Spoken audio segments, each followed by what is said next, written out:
5,23,000 మంది ఉపాధి ఒక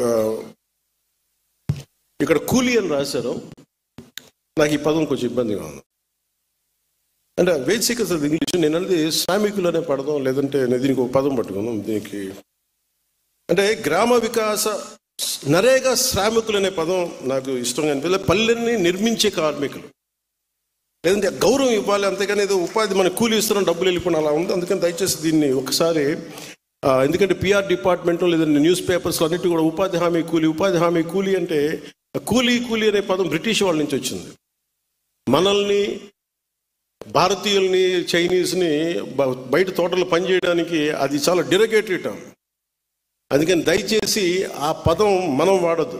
అందరినీ మార్చలేం, కానీ దయచేసి ఈ పదం ఆ పంచాయతీరాజ్ ప్రిన్సిపల్ సెక్రటరీ గారికి, ఉన్నతాధికారులకు కూడా నా విజ్ఞాపన. ఇంకొక కొత్త పదం ఏదైనా పట్టుకుని నరేగా శ్రామికులను అనండి, లేదంటే గ్రామ వికాస శ్రామికులు అనండి. శ్రామికుడు అనే పదం వాడండి దయచేసి.